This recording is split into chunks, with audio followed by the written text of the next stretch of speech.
Just a moment.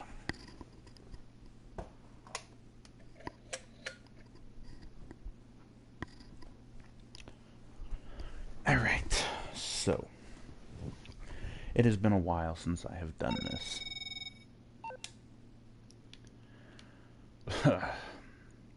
This is going to be another episode in my Let's Rant series, where I rant on and on and on about probably dumb shit that nobody really cares about anymore. Speaking of dumb shit that nobody really cares about anymore, GTA Online, everybody. Everybody's getting so hyped up for Red Dead Redemption 2, which, that game's completely worthless in my opinion. Never finished the original Red Dead Redemption. Don't really care much to. Shut the fuck up, Lester! I ain't talking to you. Anyways. One big reason why... Okay, I'm diverting from my actual subject here, but let me just digress for a moment. The big problem I have with Red Dead Redemption 2, now that they've actually revealed this fact, it's a prequel. It happens before the original Red Dead Redemption, and essentially you play as the character who is the bad guy in Red Dead Redemption, who ends up dying. I absolutely hate playing as characters I know are going to die eventually. Okay? If you're going to have it be something like that, where the character's going to die, have that be a surprise. I don't like playing as a character who's already fated to die in the story at some point. So, really just not a good idea. I'm trying to decide what car I want to use. Just go ahead and do this.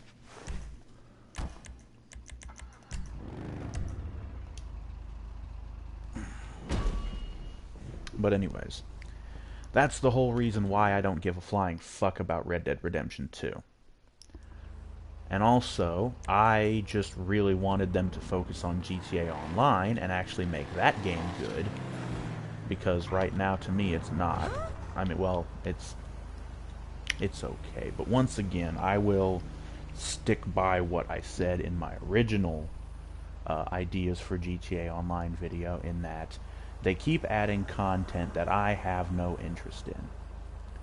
And it all stems from the fact that they fired the guy who was handling the contact missions and the PvE stuff. I don't know the guy's name, I'm sorry. But they fired this guy. It was a pretty big, messy situation. So, yeah. I'm gonna go ahead and play Sightseer while I rant about things. Right.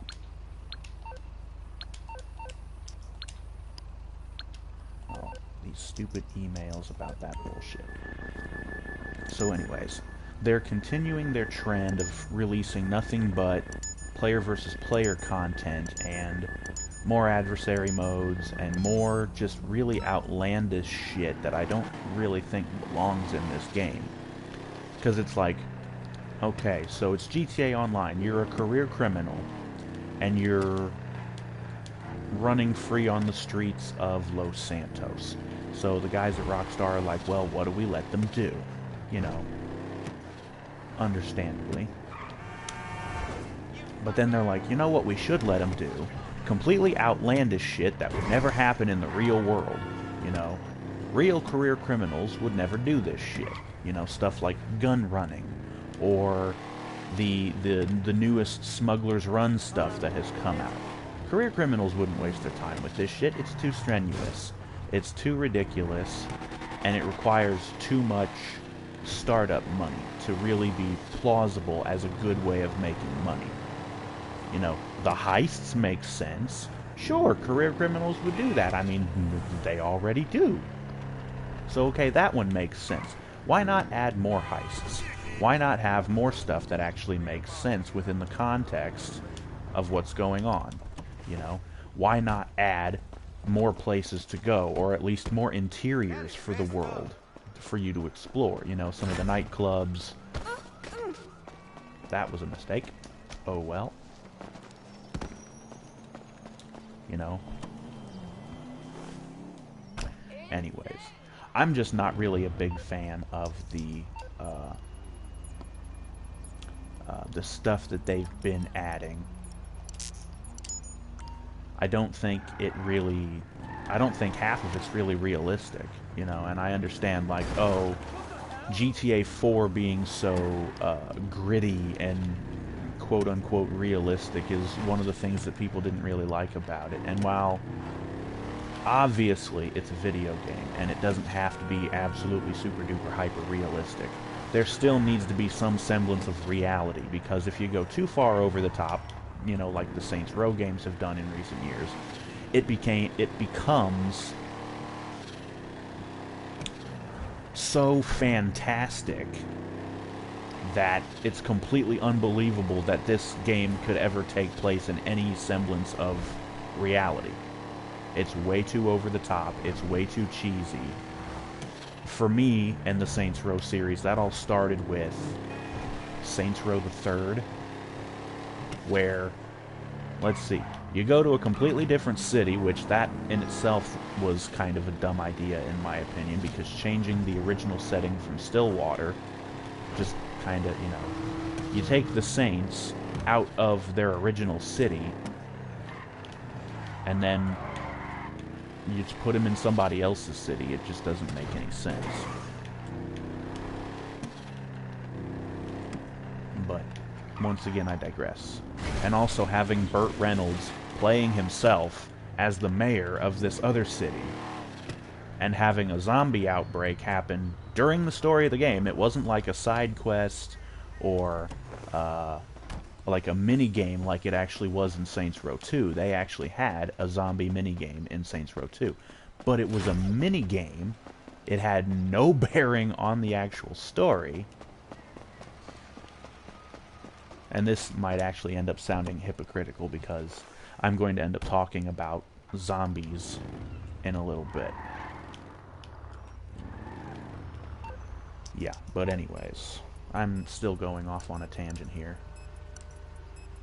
But this video, once again, like I said, is going to be my next in the Let's Rant series, episode 6. More ideas for GTA Online. Now, these are more ideas that I have come up with since my last video. And I've gotten them written down. It's another almost 2 full pages. It's 1 and like 3/4.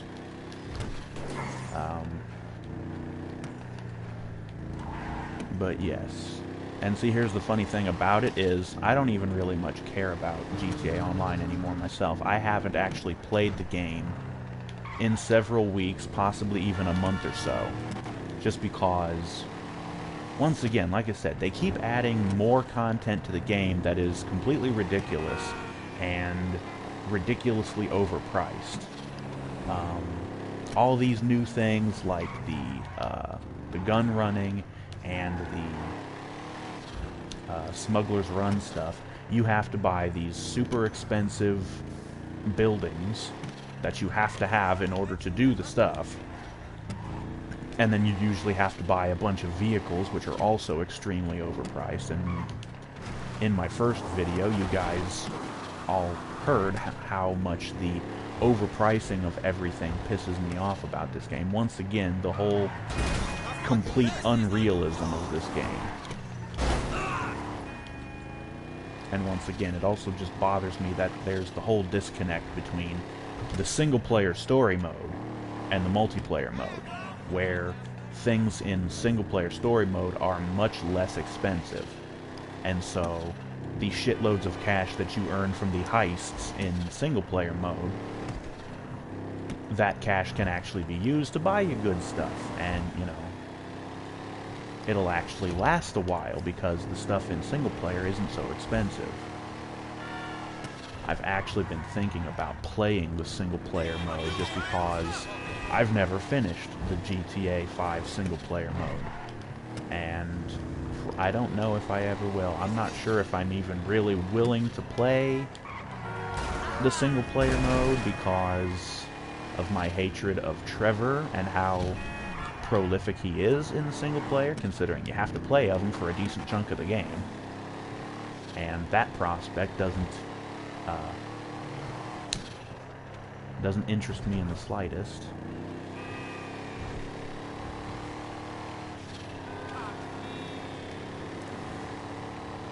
But yeah, anyways, so I should probably get into my actual list of ideas here.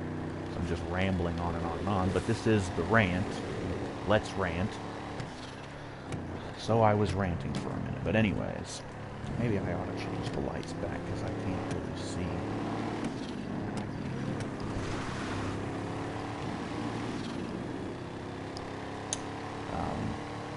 Okay, my first idea that I have written down here is more weather effects, especially during races. I don't know if I've ever mentioned this on any of my streams of this game or in any of the other videos where I've used this game, but there's not a whole lot of weather effects in the game, especially during races. During racing, the online racing, you can only really pick sunny, like clear weather, rainy weather, and I think the only other option is random, or they call it current, as in it follows what's currently happening in your GTA Online world. So if it's raining, it'll still be raining. If it's foggy, it'll still be foggy. But you can't actually pick foggy to happen during the race. You know how interesting it would actually be to have a race in the fog? I think it would be interesting. As well as having thunderstorms, which thunderstorms are in the game. They can happen sometimes. As a matter of fact, if you go back and watch my first video of the ideas for GTA Online, there's actually a thunderstorm happening at one point during the video. So, once again, that would also be interesting to have that during a race. So, yeah. You could also have the seasonal, what's the damn thing? The seasonal exclusive of snow. Give people the option of having snow during their races, even when it's not wintertime or the December month during the holiday season when Rockstar actually has it show up. Fog, snows, thunderstorms, etc. There could also be other things. I don't know what else, but I'm sure things could be thought of. It would also be kind of interesting to see a GTA race during a tornado. Sushi Although I don't gave me know. some extra breast milk from her pump, but Dara drank it by mistake. I say Okay, they're talking about breast milk. I'm outie. Anyways, let's go pick up this briefcase and finish off the thing. 25 grand, yippee-ki-yay. It's not going to help me very much. Like I said, this is the first time I've played this game in a while, so... said that we need breast milk into our 30s. Stop talking about breast milk, lady. That's weird. It's weird. You're weird. And you saying you need it into your 30s? I don't think so. That's right. Anyways, next point, or next idea. This is an idea that I actually had a while ago. This was shortly after the first ideas video. I think at some point during the first video, I mentioned something about having a clean version of the Canis Bodie, which is Trevors' truck in the single-player mode. The clean version would be, it would be all cleaned up, no rust, clean all of Trevor's shit out of the inside, the interior of the car, because I've actually seen the inside of it, even in GTA Online. Even in Online, they for some reason keep all of Trevor's crap. What looks like speeding tickets and different traffic tickets all over the thing, and all these weird things. Having a clean version of that would be nice, and especially if it would also have all of the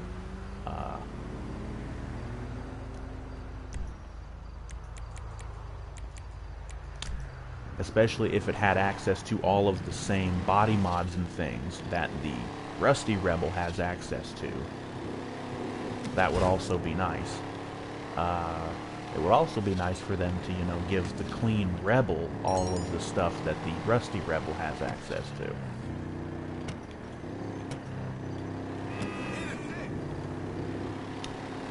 But that's not actually my idea. My idea would be a completely custom version, and this idea would have actually been rather fitting with the Gunrunners DLC.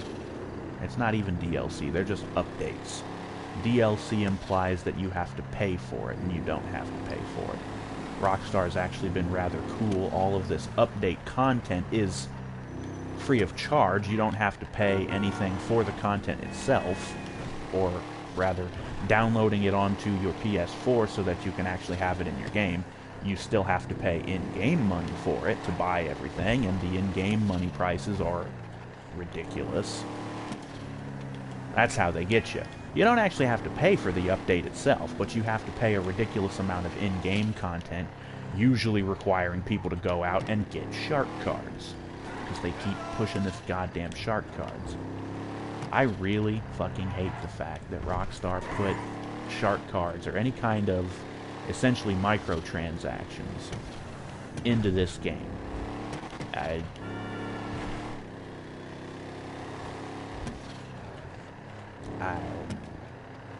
I hate that practice in the video game industry. I really do.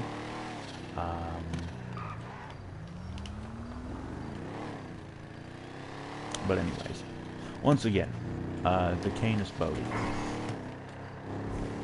I apologize if I seem rather scatterbrained. I've got a lot on my mind lately.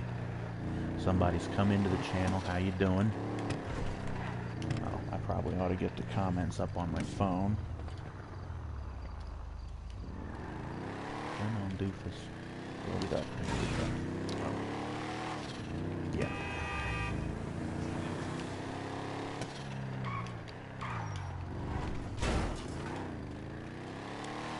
Let's go ahead and park this beast so I can talk for a minute about my idea here. Let's get the comments up. There. Okay. Have comments up. Hardly anybody's going to say anything though, but that's okay. Anyways, my idea for the Canis Bodie is to have a custom version of it. Like I said, it would have been really fitting for the gun running update, and possibly some of the other, like, military-themed updates. But my idea, it would have been called the Canis Bodie War Machine. Just a little name that I came up for it. A highly modified Bodie with clean, customizable interior, clean, rust-free exterior, a shorter wheelbase. Basically, it would shorten the bed of the truck. Full cab. I mentioned in the previous video that when you sit in the cab of the Bodie, you're basically a sitting duck because it's all very open. This modification would actually enclose it so it would be more like a normal pickup truck where there's actual, you know, body panels to protect you, and there would be windows, as well as it would be one of those vehicles where it would be like, I think, what do they call it, the weaponized vehicles, where you could get armor, heavy bulletproof armor plating, bulletproof or bullet-resistant windows, full cab for driver protection, off-road suspension like the Rebel, and it would come with a machine gun turret mounted in the bed. It would basically be like, I guess it would be like a bigger version of the weaponized Rebel Custom, or whatever the hell the technical is what it's called. It would have a mounted machine gun in the bed that somebody could get up in and shoot motherfuckers with. Optional armored version with armor plating and bullet-resistant glass. Also has access to all of the body mods the original Bodie had, plus exhaust tips. Because, yeah, the original Bodie has no custom exhaust tips, which is stupid. Can also lower the suspension, which was another problem with the original Bodie. I actually had a problem with the Bodie where, back when I had my apartment at the Del Perro Heights apartment building, the garage you go into, there's a little incline that goes down into the garage. Well, the top of the Bodie, I think there's like a light bar at the top. It would get caught on the top part of the garage, and it wouldn't go into the garage, so it would kind of hang up the... It's like a little cutscene kind of thing, but it would get stuck. I don't know if they've ever fixed that. Probably not. They still haven't fixed the fact that half of the tires on the cars are backwards, the tread. So I don't know why the hell they'd fix anything else. Also, two-tone and optional liveries. That's just something... I think more of the cars in the game should either be two-tone or have some sort of liveries, paint jobs that you can put on the cars. You know, flame jobs or stripe jobs or just something to make them look more... Because every car in the damn game is just so plain Jane, aside from very, very few. You have the lowrider cars. I don't remember what all of those are. You have the Sultan RS. You have the Banshee 900R, which have some liveries. And there's maybe a few other cars in the game that actually have liveries or two-tone paint jobs that can actually look a little bit different. But for everything else, it's monotone, boring, snooze job. There needs to be a lot more customization for these cars. And for more cars, because it shouldn't just be concentrated on very few. There should be more cars that have options. Okay. Moving on to the next idea that I have here. I mentioned previously having like different types of enemies, or the AI enemies, the NPC enemies, things like gang members, mostly for when you go on missions and things like that, heists possibly even. But this idea is to have elite enemies that have better weapons and possibly body armor. And there's going to be more about the body armor later on, even though I already had something about the body armor. But yeah. Basically, whenever you play contact missions or heists, the enemies are very basic. Cops, gang members. That's basically it. Cops or gang members. And none of them could be considered really all that dangerous, you know, unless you get swarmed by a large group of enemies. They're kind of like zombies. A few zombies ain't gonna bug you, but if you get swarmed by a herd, well, you might be fucked. The same thing goes for the enemies in this game. A few enemies isn't going to bug you. But if you get a big, huge group of them all shooting at you at the same time, then you're in trouble. Especially when the bullets chew through your body armor so quickly.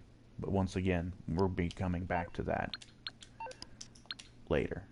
Oh, piss off, Simeon. Also, having better weapons. Once again, the enemies in the game don't seem to have access to that good of weapons. You know, most of the gang members have pistols or small SMGs, things like Uzis. They hardly ever use assault rifles or rocket launchers or sniper rifles. You hardly ever come across enemy snipers. There might be one or two here and there in some missions, but usually, again, it's pistols, shotguns, and small SMGs. It's LG. So, give them better weapons. The elite enemies, anyways. Next idea would be to add more snacks to the game. We have a few snacks in the game. P's and Q's, which is a little like snack candy. Ego Chaser, which is like a, it's like a,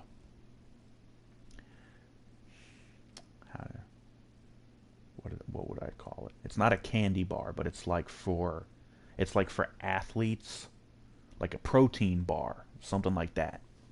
And I think the Meteorite bar might be something similar. And then, of course, you have E-Cola, which is just a soda, Pisswasser beer, and Smokes. I don't even know why those are considered snacks, because the rest of the snacks will actually heal you, aside from maybe the Pisswassers.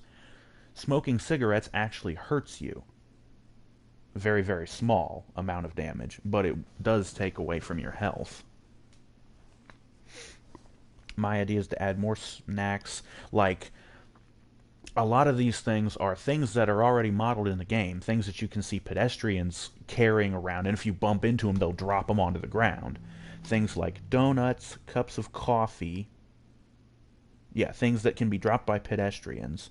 Also, enemies will drop more types of snacks because, yeah, most of the time the enemies, once again, the AI enemies, usually only drop like the P's and Q's. That's like the only snack they ever drop. They never drop the ego chasers, they never drop the meteorites or E. colas. Anything like that. I would think a lot of the bikers would drop cigarettes. That would just be something interesting.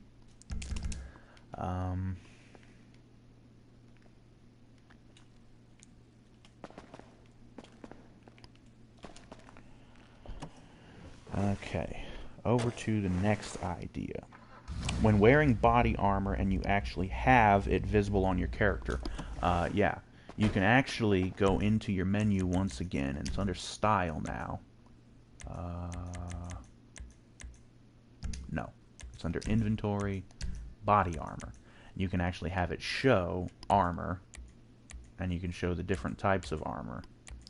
So, when you do have it showing, and I think it might even almost become mandatory that it's shown whenever you have armor actually on your character. But this would make it so when you wear the body armor and you actually have it visible on your character, it should get visibly tattered as it takes hits, and it should disappear entirely when your armor meter is fully drained. So that would give a visual representation of how much armor you have, and it would basically be like a heads up, you know, something other than just the armor meter itself. This could even make the armor meter itself possibly obsolete.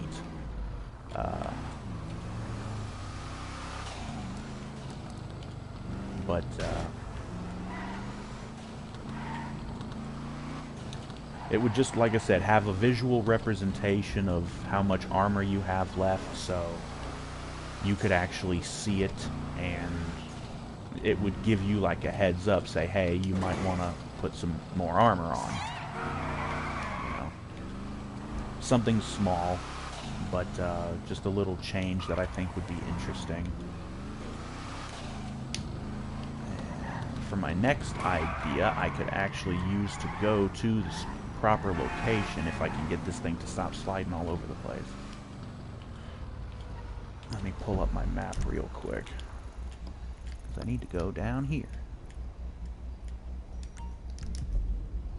This idea is very much inspired by GTA Vice City, the original Vice City from the PS2 era. In Vice City, you could go to the Vice City Arena, and you could, there were a couple of different things that you could do at the arena where you could compete in these events, and they could actually unlock stuff for you in the main game, but it was also just something fun and something a little bit different and interesting that was kind of cool to do. And it already seems like they've kind of added vehicles to the game that would be kind of geared towards this kind of thing. But it seems like they never decided to double down and actually go for it and actually add this kind of idea into the game. Yes. Los Santos Arena, I don't know what... Oh, the Maze Bank Arena is what it's called. Yeah, never mind the GPS now. Oh yes, the new Transform races are now available in the game. Okay, so here we are at the arena. This next idea is to add Demolition Derby events, races, and vehicles stuff at the arena, basically. So you could have things like motorcycle races, mostly like dirt bikes, things like you would have like motocross type events. but they would take place inside the arena, and it would actually give them an excuse to actually detail the inside of the arena, because I don't think they ever have. It's just this big, huge, empty building that you can't go inside. The only thing you can ever do is go on top of it. But it just would be nice to have something a little bit different. Destruction or Demolition Derby events, multiplayer, of course, as well as possibly even having, like, AI-controlled enemies or racers. It would be interesting to have AI bots in the online mode races. So at least for people like me who don't usually play with other players, we'd have somebody to race against, and possibly a way to make more money than the standard by yourself amount that you make from playing races. You know? Maybe it wouldn't be as much money as if you actually were playing against other actual players, but it would be a little bit more than just playing by yourself, you know? And possibly there would be a setting to determine the difficulty of the AI, just like you do in the contact missions. You can choose the difficulty, and the difficulty actually gives you more or less money depending on how high or low the difficulty is. And you can't say that the AI isn't already in the game, because in the single-player mode, once again, Franklin goes through the nighttime underground street races. So they have AI in the game for racers. So it's already in the game. They might have to just modify it a little bit for certain events. Obviously, the Demolition Derby, you'd have to have them set more for, you know, trying to just ram and destroy everybody else as opposed to regular races. But then there would actually be Demolition Derby races as well. Things like back on the PS1 and possibly even the PS2, there were some games called Destruction Derby, where they did have Demolition Derby type events where you just ram each other, and you get points for doing damage to the other cars. But there were also actual races where half of the racers were going on the track one way and the other half were going the other way. So of course there'd be points in the middle where they would meet and just bam into each other, and you'd get points for doing damage to other racers. And the way that game actually worked was there were checkpoints. You basically ran out of time. You got more time for doing damage to other racers, and also for hitting checkpoints. So it was kind of a bummer when you ran out of time and you would just come to a halt, and you would end up losing the race because you hadn't hit anybody in a while, or you hadn't hit a checkpoint in a while. You could obviously modify that so it would maybe get rid of the time limit aspect, and maybe just go until either a certain number of laps had passed, make it more like a traditional race, or make it so you go until there's only one person left running. When everybody else's cars have been beaten to the point that they won't run, and there's only one person left, that person is declared the winner. And you could even spice it up by throwing in the GTA race stuff with having rockets and being able to shoot each other out of your cars. That would be an interesting thing. Call it like GTA Demolition Derby. Would be interesting.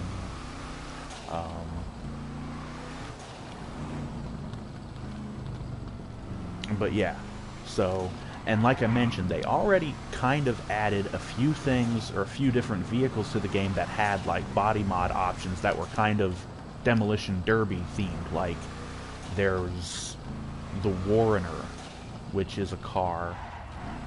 It's one of those old school cars, not old school, but one of the older model cars. I'll just bring it up here in the phone menu real quick.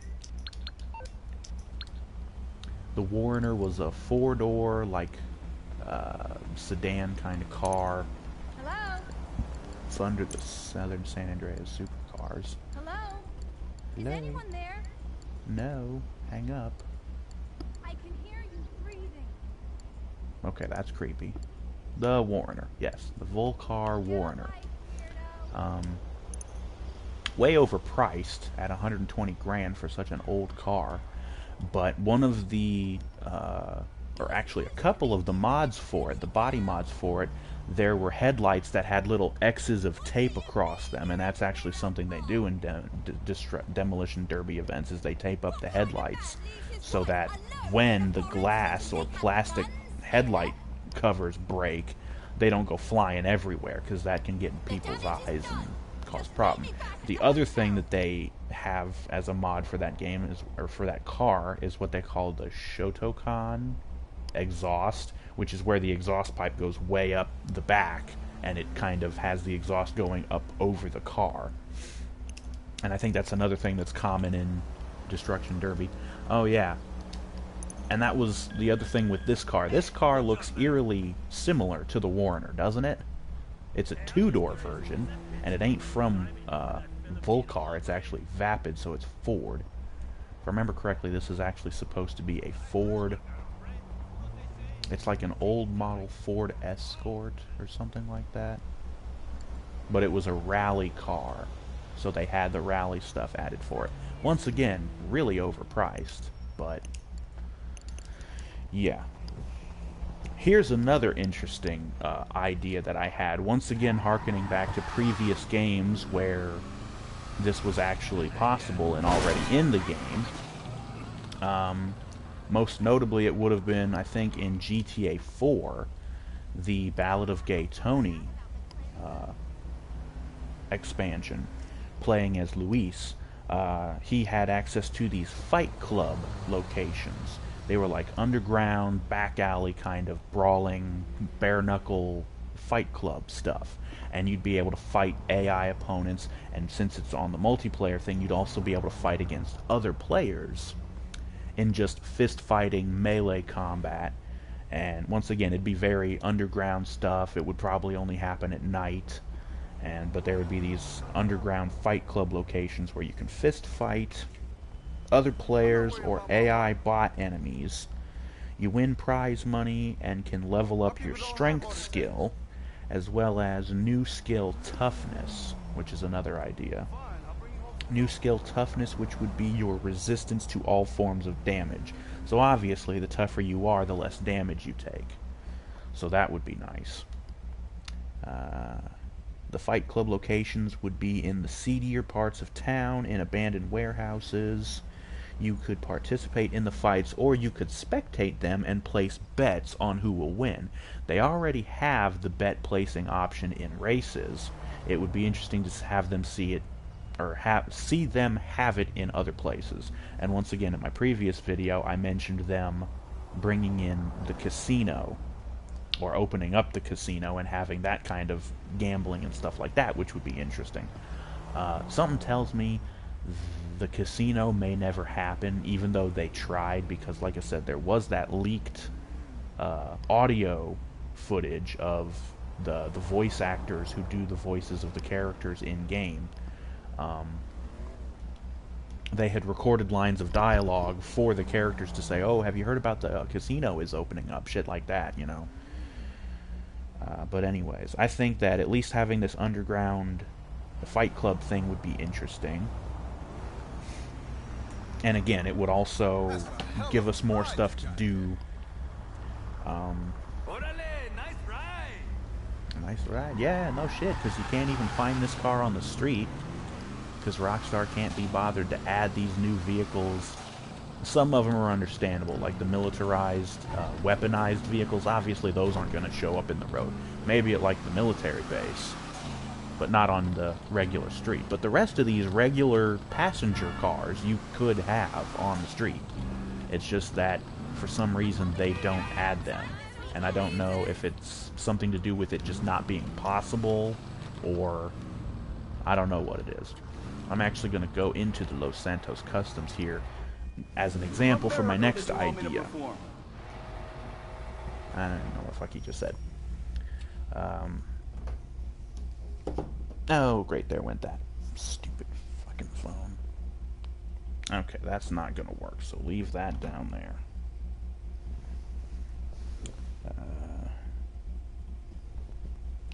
The next idea, And this is one that I've been thinking about for a while, and I don't honestly know why they didn't do it in the first place.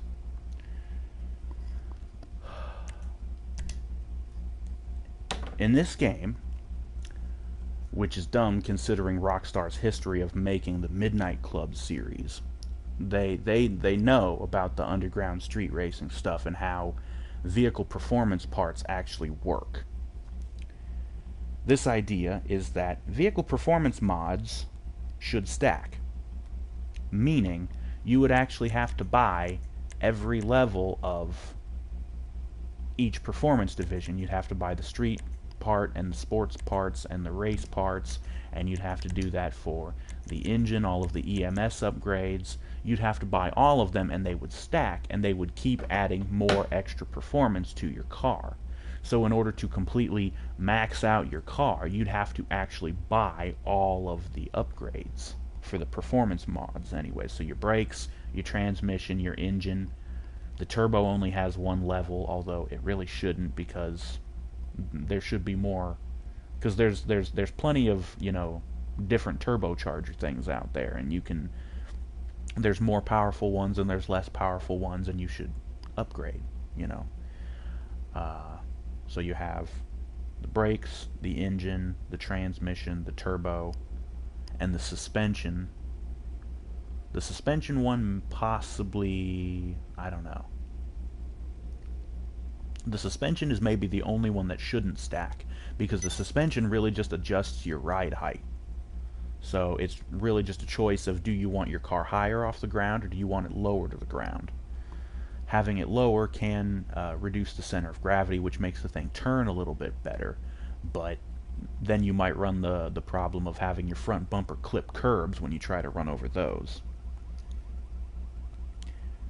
But yeah, each level stacks on top of the previous level. So you buy the first level from stock, and then you buy the second level, and then the third level, and the fourth level, and they could even add more levels in general, which would have more performance things, and it would have the cars end up being faster. And they could even add more performance parts, things like you can change your exhaust tips, but in reality you can actually upgrade the entire exhaust system, you know, performance exhaust for better performance, and that can actually it can actually help the car go faster or have a higher top speed. And that's the other thing. Nothing you can do to these cars will raise the top speed of your car. It only raises the acceleration. You increase the engine, and you can look at the yeah, see, only the acceleration goes down, the little red chunk there. And at max, it's at max. But nothing affects the top speed, which is horseshit, because fixing up the engine can actually increase your top speed. Brakes obviously do your braking power, which a lot of these cars have really weak brakes, even when they're max upgraded. The Coil Brawler, the car that's supposed to be the Local Motors Rally Fighter, that thing has some seriously terrible brakes, even when they're completely maxed out. And that's some shit, because that car was kind of made, the reality version of the car, the Rally Fighter, was actually made to be like a performance sort of sports car, and it's an off-road vehicle as well, so it should have better brakes.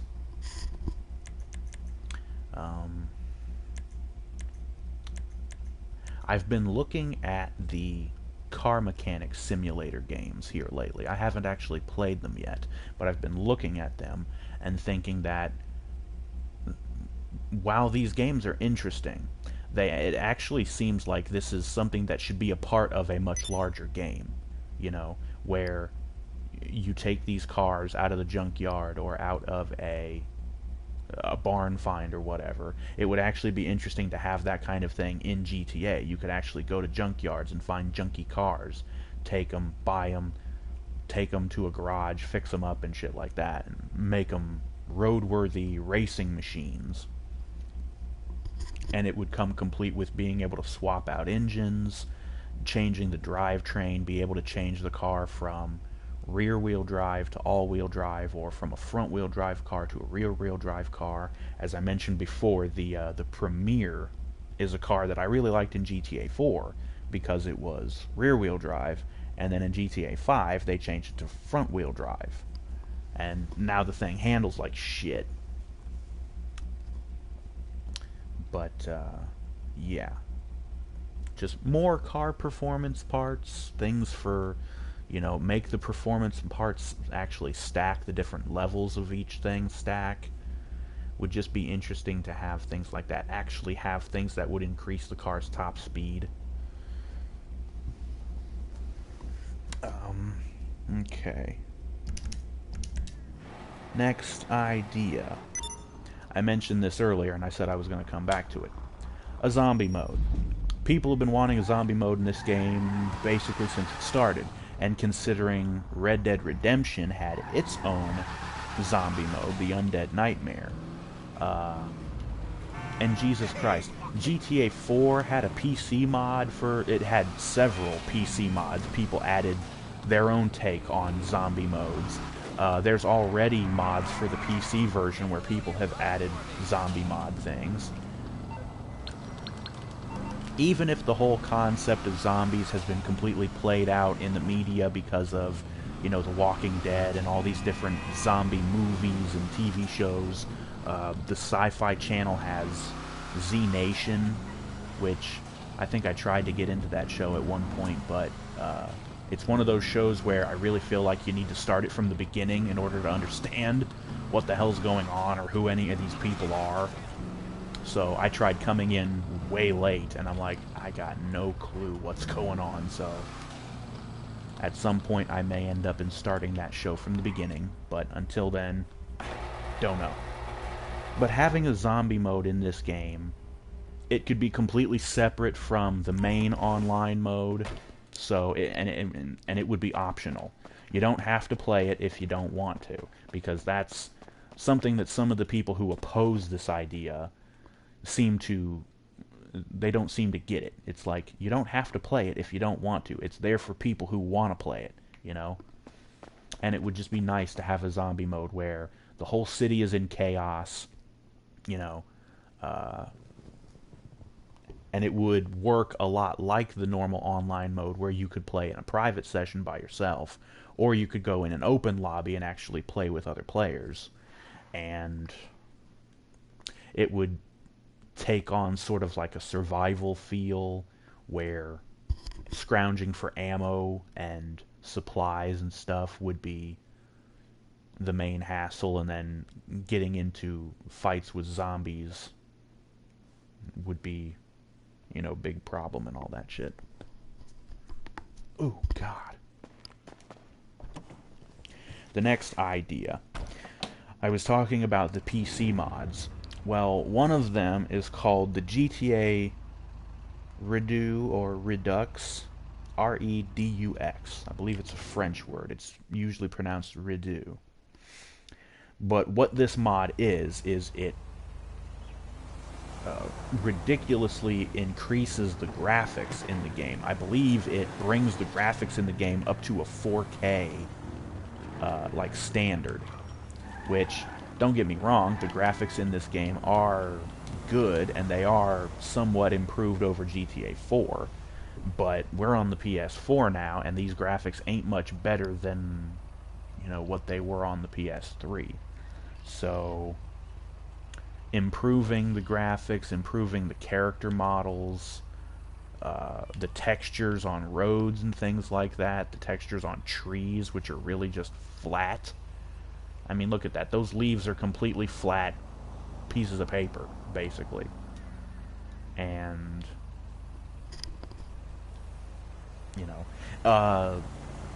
another aspect of the GTA Redo is it rebalances the physics in the game. That was another thing of it, and that, I think, was the main part that I wanted to get out of it.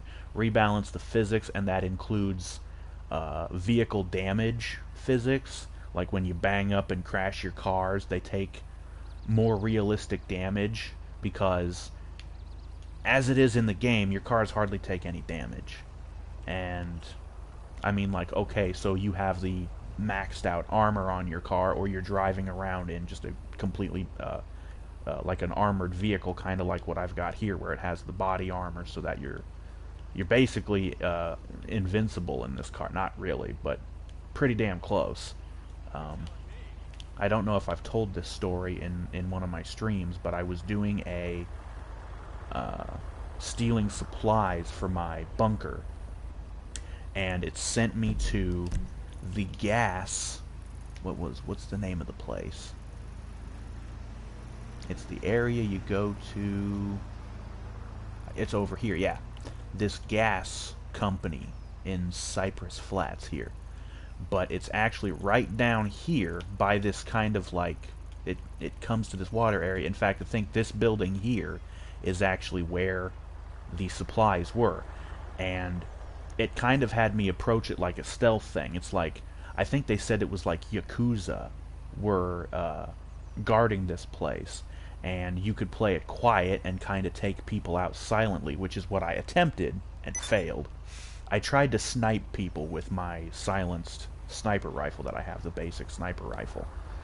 And the first guy I shot, there was another guy next to him, and he immediately noticed, and he alerted everybody, and then, so that was out the fucking window. I took my friggin' Dukes with me for this, and I'm just taking cover on it, trying to, oh, Jesus. Yeah, that's the other problem. Paid bunker staff $4,700 for the day. $4,700 a day for this shit. It's fucking ridiculous. But yeah.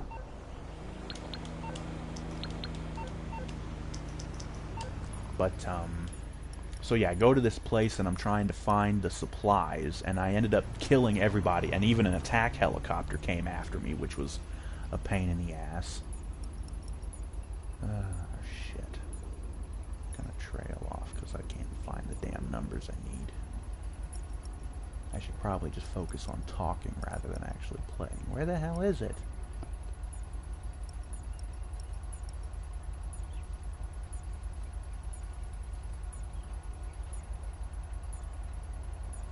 What the hell? I don't see this number anywhere. There it is. Okay. So anyways. But yeah, I ended up getting the package, and what really pissed me off about that is I got this little stolen package of supplies. It barely filled up my supply meter when I brought it back to my bunker. I was like, all that for that tiny little bit of the meter was ridiculous. But yeah, so the GTA Redo content, rebalancing the physics, and this goes along with another couple of ideas that I'm going to have later on, talking about the physics as well as the Euphoria engine that the GTA games have used since GTA 4. The Euphoria engine is something that was supposed to be very revolutionary for video game, just video games in general, because what the Euphoria engine does is it gives all the characters in the game like a nervous system with a skeleton and all that other shit, and so they actually react more realistically to things that happen to them, like being shot or being pushed over or punched, or you know. So all of that hilarious shit when your guy goes flying off of a motorcycle and he starts cartwheeling ass over tea kettle down the road, that's all because of the Euphoria engine. And the reason why it was revolutionary is because the way it was made is they did it in such a way that you would never get the same reaction twice. It was supposed to be realistic like that. And that the Euphoria engine was actually first introduced back in 2007 when LucasArts, before that company went under, before LucasArts, when they were making a new Indiana Jones game, and this game never ended up coming out, which is really sad because it looked like it would have been really fun and cool. But they introduced this Euphoria engine, which would have all the characters react very realistically to stuff. And the way they demonstrated it with the Indiana Jones game footage, it looked really cool. And it was also it also went hand in hand with another system or game engine that they had added, which was called Digital Molecular Matter, which was basically the same thing, but for the materials in the game. Things like metal, wood, cloth, glass. These materials, when used in the environment, would actually react in realistic ways to breaking, basically. So it would actually make things look realistic when they get broken, you know. You throw a guy through a window and the glass breaks realistically, you know. And there would be like cloth, like awnings hanging over doorways that would sway and flap in the breeze realistically, you know. And of course wood would break and shatter and splinter like real wood, and metal would dent and bend, like the metal on car bodies, for example, for applicable use in the GTA series. But yeah, that, the GTA redo content, the different physics, alterations, things like that. The next item on the list, improved armored car heists. I mentioned in my previous ideas video that I wanted them to bring back the armored cars in free roam, you know, where that you would just find armored cars just driving around, and you could, you know, stick them up and take the money out of them, get some money. Well, my idea is actually improving on that. You could actually, the armored cars would actually have like an AI path, where these things would actually go to banks, like convenience stores, anything like that, any sort of a place that deals with a lot of money, where they have to make cash drops to the bank. You know, they call for an armored car to take the money to the bank. So, you know, so if the store gets robbed, they don't have much money for the thieves to steal, basically. And so the armored cars would actually, you know, have this path that they would go. They would go to the different convenience stores, the ones that you can already rob. It would also be nice to add more of those, the robbable convenience stores, because there's actually places on the map where they look like the convenience stores, but you can't actually go into them, and you can't rob them, of course.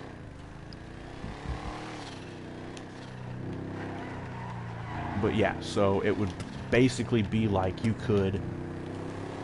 It would kind of combine a lot of the old tropes from older GTA games and missions. If you remember some of the missions where you have to tail somebody, so you're in your car and they're in their car and you have to tail them, but you have to keep a safe distance so they don't, what's it called? You don't want them to see you, because if you get spotted, then they're on to you and your cover's blown, basically. So you would kind of want to follow the armored car, but keep a safe distance so the drivers don't notice that you're following them. And you basically wait outside for them while, you know, one of the guys goes in and takes the cash drop from whatever business that they're at. And then he comes back to the armored truck, he opens up the back door, throws the bag of money in, or the briefcase, or whatever the fuck. And you could follow these things for a while until they're at like max capacity and they actually have to go to like a bank to actually take the stuff, and they would make the drop. And that would be one of the best times to strike, is when they're going to the bank, because you know they're going to stop. And so it would be just like a new little activity for people to do, follow around armored trucks to rob them of more money than you would get off of them normally. You know, you could rob them at any time. You know, put the sticky bomb on the back, blow the thing open, and get the money out. But it's smarter to wait until it's full, and then you could get a lot more money. So that's just a little idea for that. Another idea for a vehicle mod, or the upgrade thing, would be a modified e-brake upgrade for cars to enable better drifting. See, the thing is, a lot of video games, pretty much all video games, get this wrong. Hitting the e-brake on a car is not as simple as just pushing a button, and the e-brake engages for just as long as you're holding that button, and it makes the car slide.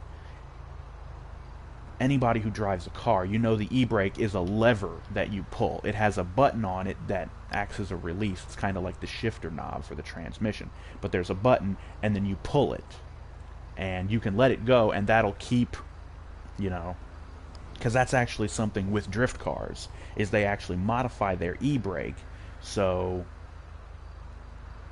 it will break the traction of the car at first, but you can keep that on, and it'll keep... maybe I'm wrong, I'm not really sure. But they do modify the e-brake to some capacity. So you could consult with real drifters, the mechanics who actually perform the modifications, and actually see like what they do.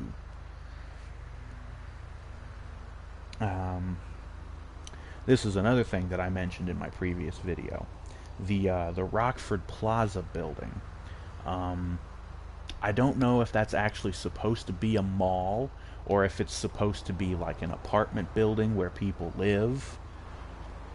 If it is supposed to be a mall, make it a mall. Have it be you could go inside and actually explore it, and there would actually be shops in there, some fast food places, clothing stores. You know, I know there's a bunch of clothing stores already on the map. And the thing that bothers me about the clothing stores and online is you can go to any clothing store and buy any article of clothing. You can go to the really cheap discount stores and you can buy the high-end suits, which is bullshit, because you really shouldn't be able to. They should really make that separate. So you have to get the high-end suits at the Ponsonbis or the nice, you know, clothing places, whatever the fuck they're called. And the lower tier stuff is at the lower tier stores. That's the way it is in the single player mode. And I know they kind of did it as like a matter of convenience. It'd be too inconvenient to have to go to 5 different stores to get what you're looking for. I don't know, maybe it's just me. But yeah, the whole shopping mall idea. Have a shopping mall where there's a bunch of different stores. You could add new types of stores with new clothes.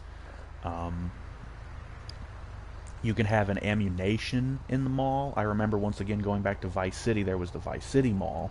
It had an ammunition, it had clothing stores, you couldn't actually buy clothes like you can in GTA Online in Vice City. There were just different outfits that you could unlock. But, you know, there was an ammunition. There was a tool store, because back then they had tool stores where you bought the melee weapons, things like the hammer, the machete, the different knives. You could buy the chainsaw there. Which, that kind of goes with another idea that I'm going to have later on. But yeah, have a shopping mall somewhere. If it's not the Rockford Plaza, have it somewhere else. Although the Rockford Plaza would probably be the best candidate for that role, considering I'm pretty sure it is supposed to be a shopping mall. But yeah, different stores in it, food places, clothing stores, weapon stores. Yeah. Here's another one that I think, and I think they even have it. Playlists. Okay. Tournament qualification playlist. Rockstar tournaments. I've never seen any of these pop up. These tournaments. How come? To my knowledge, there's never been any. And this game has been out for at least 5 years now, probably. It's way back since the PS3 and Xbox 360 versions first launched. So, my idea would be to not only have, Rockstar sponsored tournaments, but also be able to let players hold their own tournaments that they customize themselves. Custom races, death matches, team death matches, things like that. It would mostly be one-on-one thing or like a team versus team thing, and it would play out like an actual tournament. There would be a bracket, for races. You could even have like a qualifying thing to set qualifying times to see who goes on the bracket where. Once again, this kind of goes back to my monster truck fanaticism, I guess you could call it. Monster truck racing, they have qualifying, and everybody posts their qualifying time, and that goes to who goes where on the bracket and who ends up going against who in the first round. You can do the same thing. So everybody runs the track in a qualifying round. You set your qualifying time, and that determines where you are on the bracket. And then you would go one-on-one for the racing. You go one-on-one, and whoever wins moves on to the next round, and it keeps going until there's only 2 people left, and that's your final round, and whoever wins that wins the whole tournament. You get a big prize. There could be cash prizes, in-game cash, of course. There could even be things where you might win a car, or some kind of vehicle, or perhaps a weapon, a gun of some kind, or something like that. Or another type of thing that they could do would be not necessarily involved with the tournaments, but you could have pink slip races where people could put their own vehicles on the line, and if you beat them, you get to keep their car. Just a possibility. But yeah, have tournaments where players can set these things up and have their own tournaments. Shit like that would be interesting. And here's another idea that I've been thinking about for a while. I find it really weird that when you do, once again going back to the contact missions as well as heists too, you kill all these different enemies and they drop their guns, right? You pick them up. Well, if you already have that gun, what's the use of having a duplicate? Shouldn't you, like, sell it somewhere to get some money? This idea would essentially have those be like loot in an RPG. You get copies of those guns. You'd have pistols, SMGs, shotguns, the different guns that these guys drop, and you could essentially the game would do it for you automatically at the end of the mission, and it would even apply to doing gang attacks, because the enemies in those things also drop weapons and things like that, and you might already have those guns. Loot is any weapons you pick up from dead enemies. The value of all the looted weapons is added to your payout. So the game would automatically take the duplicate weapons and sell them, and it would even keep track of them. Like, okay, you picked up 5 of these pistols, you picked up 3 SMGs, whatever the fuck. It would keep track of that, and it would say, add that to your total payout. So you would make more money. Another thing would be kind of interesting. Experience or XP combos. Performing headshots or kills or other trick shots in quick succession makes a combo. The higher the combo, the more experience you get for everything in the combo. There was a game on, I think it was on the Xbox 360 and PS3. It may have been the previous generation, but the game was called The Club. It was a third-person shooter. It was not very popular because it wasn't a super great game. But essentially what the game was, it was almost kind of like Rockstar's own Manhunt game, where it was almost kind of like this snuff film or like a weird reality show where people go through. It's also almost very much like the movie The Condemned that the WWE released with Stone Cold Steve Austin. That movie, I think they've actually made a sequel to that too. But it's essentially like that. You have these criminals, these convicts, who are basically on death row, and they get released into the custody of this evil genius, essentially, and they have them go through this. Like I said, it's basically like a snuff film where you fight each other, and whoever is the last man standing gets to go free. That kind of thing. Although in the club, I think it was a little bit different. You get to pick your character. There's a bunch of different characters to pick from. But the way the game worked was, like I said, it was a third-person shooter, and you would get these skill chains, experience chains, by doing skill shots, headshots, shots to the nuts, shooting the weapon out of somebody's hand, maybe. But performing kills in quick succession, getting headshots or other, like, skillful shots, you know, getting multiple kills with the same shot, like if you're using the high-powered sniper and you get 2 or 3 people killed with one shot, you'd have like a combo, and it would build up this combo, and you get more experience for the combo when you bank the combo, or, you know, when the time limit runs out on the combo. So this would just help you level up faster, level up your rank. And maybe it could possibly be a way to earn some money, although probably not a whole lot of money.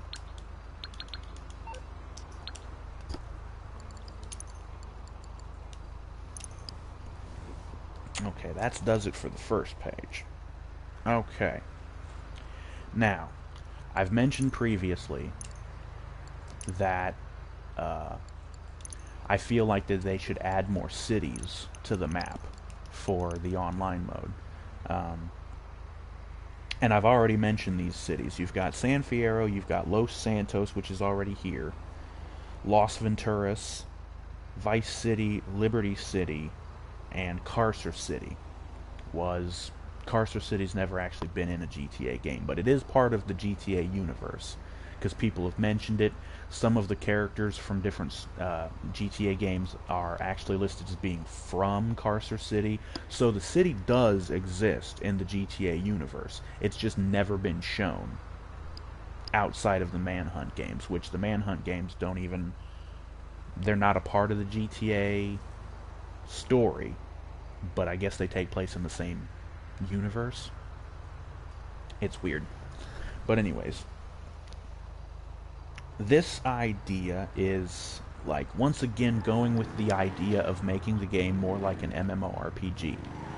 Anybody who plays or ever did play World of Warcraft knows that the way they organize and structure the world is it's divided into little sections, or I think they refer to them as provinces or something like that. But each province or area has different, like, level requirements. So in order for you to not get your ass handed to you on a silver plate by the AI enemies that are there, you would need to be at least a certain level so that you wouldn't be completely just massacred by the enemies. And I came up with a way to order that for if they did the entire GTA United States, including all of those cities that I just mentioned. And the way I came up with it would be, the starter city would be what I have written down here: the 6 main cities leveled for MMORPG styled gameplay. The starter city would be San Fierro, because that always seemed like a very kind of low level place where things are kind of chill and, you know, not super hostile. And since it's basically the GTA parody version of San Francisco, which isn't really known for having a lot of gangs or a lot of violence. So that would be your starter city for characters level 1 to 19. And then you would move to Los Santos for characters level 20 to 39, and you can kind of see the pattern. It goes for 20 levels, basically.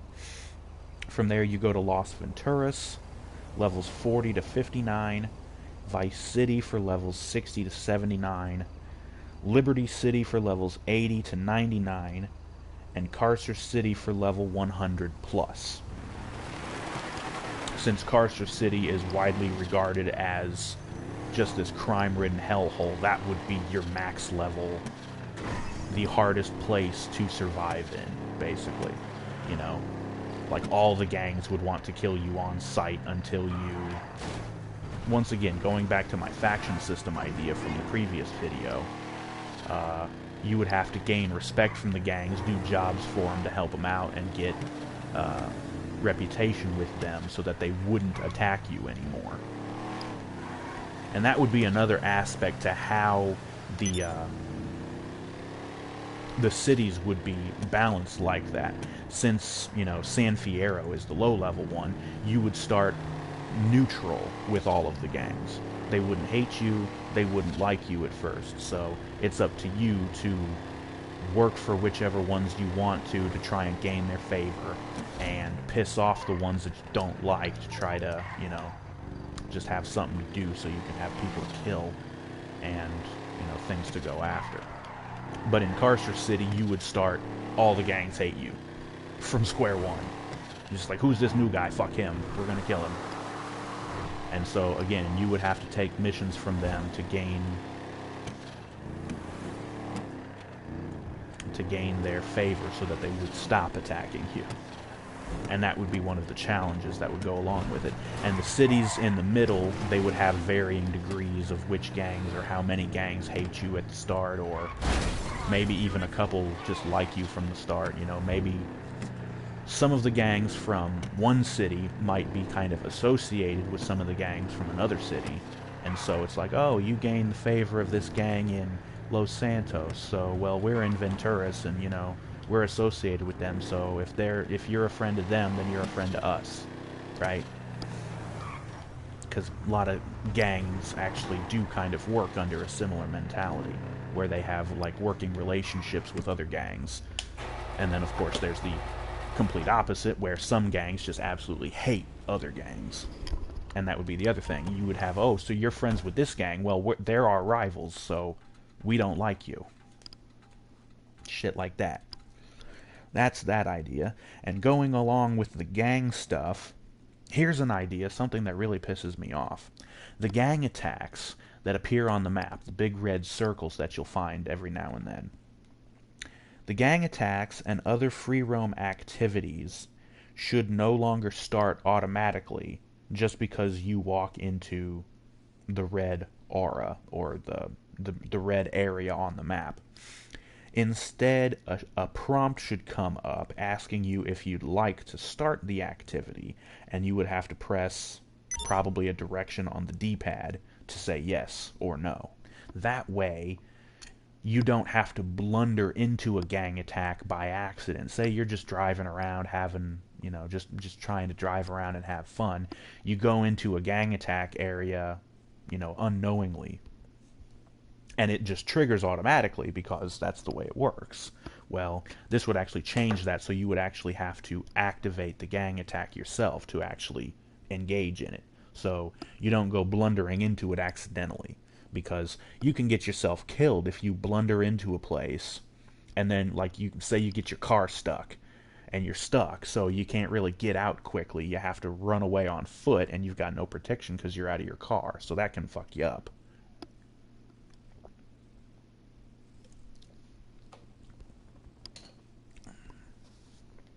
So there's that idea. Going along with the gang attacks, the next idea, when you finish a gang attack, you should have a short time limit to go find the reward crates before the mission actually ends. I don't know if you've noticed, but when you do the gang attacks, you can find these crates that have, you can break them open with gunfire, I think by kicking them, stomping them, whatever the fuck with your melee stuff. You can break open these crates, and you can find weapons, money, you can get experience, sometimes decent amounts of money, ammo. You can sometimes find, like, things like things like Molotov cocktails that you can't normally find at you can't ever find at the ammunitions. Which, once again, the ammunition stuff will come up later on.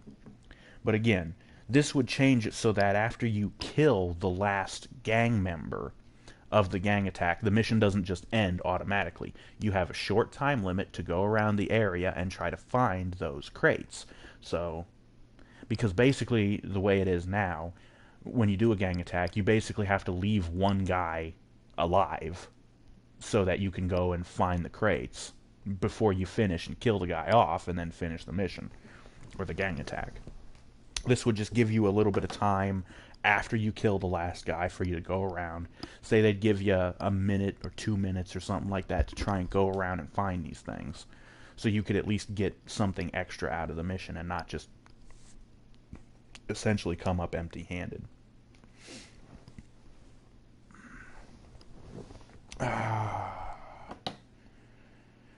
Oh, here comes the other thing that I mentioned earlier.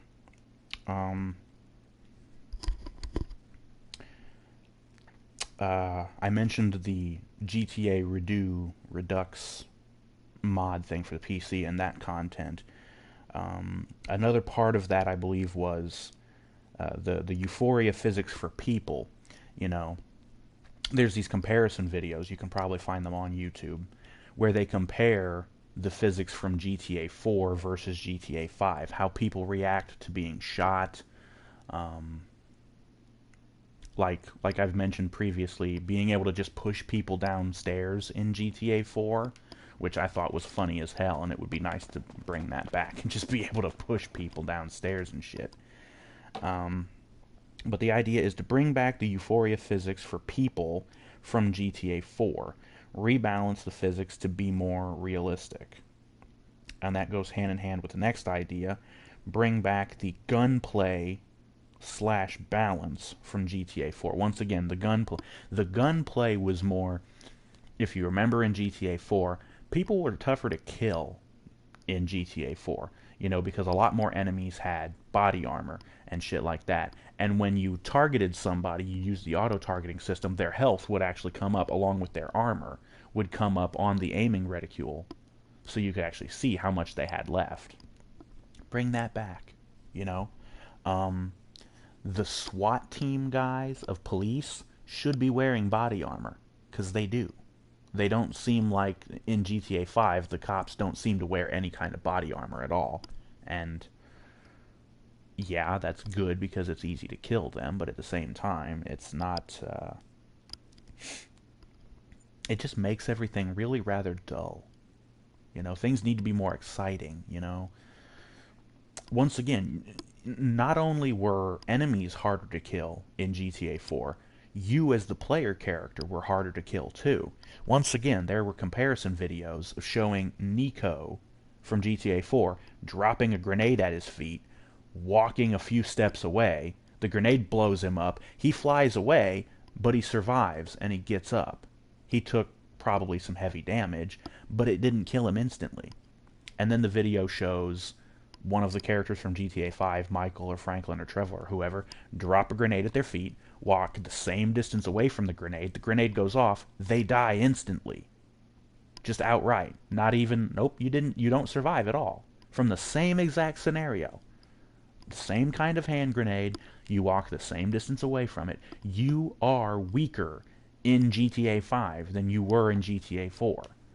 And I've mentioned this before, I hate how weak I feel in this game. It sucks. You die so quickly. Unless you have the new Juggernaut armor, which is something that you can buy. It's under Warstock, I believe. All these new planes for the what the fuck is it called? Yeah, here it is. Oh, ballistic equipment. They don't call it the Juggernaut. It was called the Juggernaut in one of their adversary modes, is you would get somebody in the full armor with the minigun and everything like that. But you can actually buy this armor, and it's ridiculously armored, so you're damn near invincible in this. And that's another idea that I have later on. The gunplay and the people physics.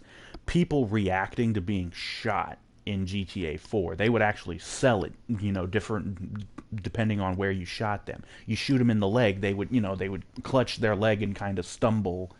You could actually shoot the gun out of somebody's hand in GTA 4. You can't in GTA 5. Once again, there's a comparison video where they show that. They clearly show shooting the gun out of cops' hands in GTA 4. Trying the same thing in GTA 5, you hit them and they kind of stagger, but they still have the gun. It's like, no, I just shot your gun. It should be out of your hand. And even maybe them wandering around picking up somebody else's gun. That was in GTA 4. And it's gone now. So I don't know why the fuck they changed that. Bring that stuff back from GTA 4. Also, the melee and hand-to-hand combat from GTA 4. Also, once again, it might all be one comparison video comparing GTA 4 to GTA 5. I think the title of the video is GTA 4 was better than GTA 5. Comparison video or something like that. And just with those like reactions and the physics and stuff, yeah, it was. You were harder to kill in GTA 4. Other people were harder to kill. But yeah, the people physics for them reacting to being shot or just falling over, things like that, just the whole euphoria physics thing, and also the gunplay and balance, and also the melee and hand-to-hand. Hand-to-hand, like fist-fighting people, is really weak in GTA 5. Basically, you punch somebody once and they go down. GTA 4, people were a lot tougher. Now, I'm not sure if this is maybe Rockstar's clever little tongue-in-cheek way of saying that people in New York are tougher than people in Los Angeles. Maybe that's what they're saying. I don't know. I don't really care. But it's still weak. And this is another idea that I mentioned previously, the stuff about the ammunition. Realistically, ammunition would be considered a legal gun store. You know, most cities have gun stores where you can actually buy legal guns. In America, there are gun laws about, what guns are legal. Usually it pertains to weapons with fully automatic firing capabilities. Things like assault rifles that can fire fully automatically. If you can't tell by my previous videos, I support the Second Amendment. And all these morons talking about getting rid of it and limiting people's rights to guns, that shit makes me sick. Especially because most of these idiots know absolutely nothing about guns. And that's one of the biggest problems.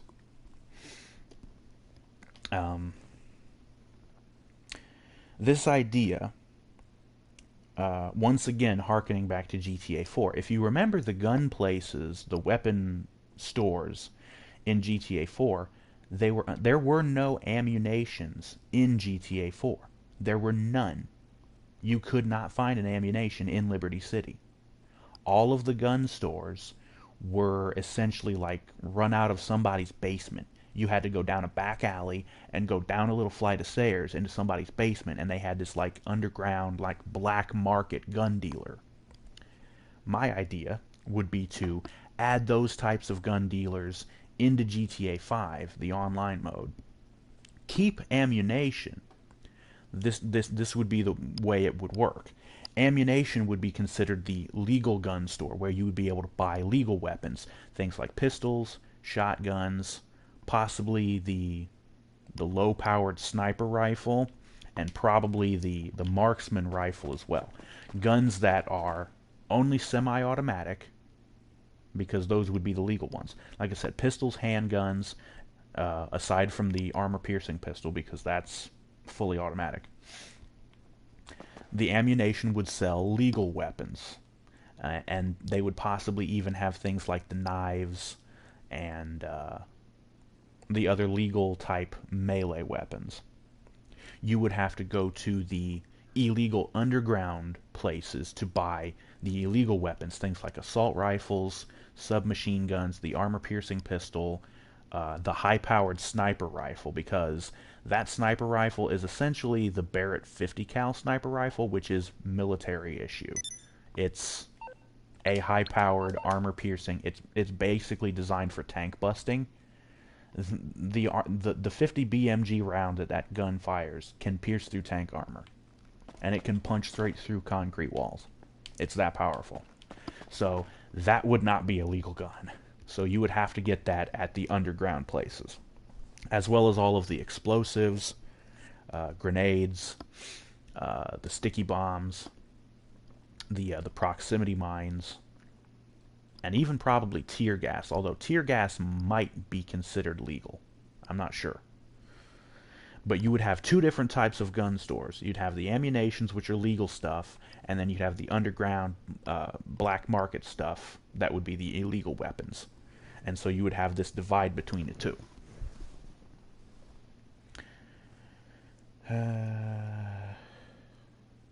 And so, yeah, any of the automatic weapons would be at the illegal places, like the full auto shotguns, like the assault shotguns. Those would be at the black market dealers.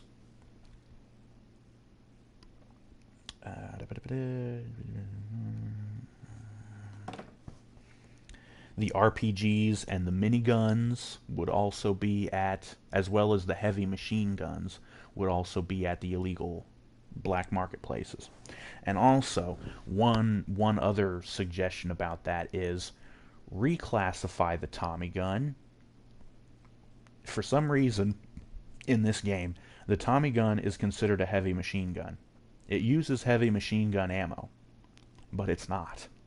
In real life, the Tommy gun fires the 45 ACP pistol round, which it's a submachine gun. It's designated as a submachine gun. It should be classified with the MP5, the other little SMGs, you know.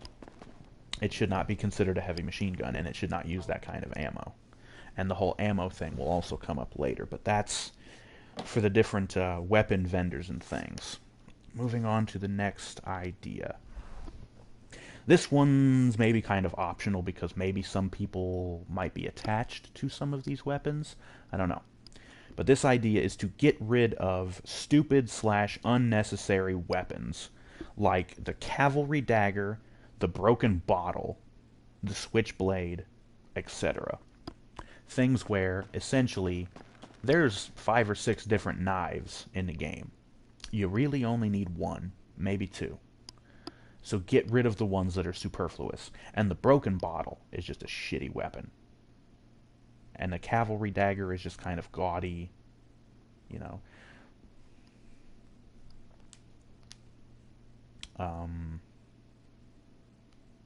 They also added a couple of other weapons to the game. Things like, I think there's like a hatchet. It's like a hand axe. Really kind of silly shit. Although some of them do have functions. Like a couple of them were added because of the biker update. You can use them from a motorcycle. It's kind of like playing Road Rash, where you'd have weapons that you could swing while you're on a motorcycle. One of them was like a wrench. Clock somebody with a wrench from a motorcycle. That's actually kind of cool. So, but I mean, like, how come you can't do that with any of the melee weapons? I want to crack a motherfucker with a baseball bat or the machete from my motorcycle. That would be cool. Speaking of Road Rash, there's actually a game that I think it's out on PC. I don't know if it's out on consoles yet, but they're supposedly bringing it to consoles. But it's essentially a new version of Road Rash. It's called Road Redemption. I believe Jacksepticeye has been playing it on his channel, and it actually looks really fun. I actually really liked the Road Rash games from way back, and I was kind of hoping to see some stuff like that. I've been kind of thinking, like, what if they made a new Road Rash game nowadays, you know? But yeah, like I said, it's called Road Redemption, and it seems like it would be a lot of fun. And like I said, I think they're bringing it to PS4 and Xbox One at some point. And when they do, I will definitely be trying to stream that for you guys on my channel. The next idea. With the gun running update, they added what they call Mark II variants of some of the guns. I don't think I can actually bring them up. Is it under info?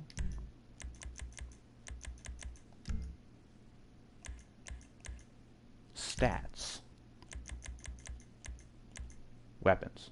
Check out which weapons you have unlocked and are available for purchase in ammunition right now.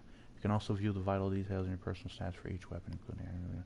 You have to visit the rockstargames.com/social club website for more information. Yeah, if you go to that website, they actually show like a grid of all the different weapons, and they have pictures of them. Well, there's these Mark II variants of some of the guns that are unlocked when you do the stuff in the gun running stuff with your bunker. And I saw them, the pictures on the website, and I'm like, okay, well, there's a couple of cool ones, but there's some more that they could have added that they didn't, you know. And this next idea is adding a couple of different ones. The big example that I use is you start with the basic Beretta 9mm pistol. It's basic. It used to be police issue standard. I don't know if it still is, although it varies from place to place in the country, so maybe it is. But people who know anything about the basic Beretta, I believe it's designated as the M92.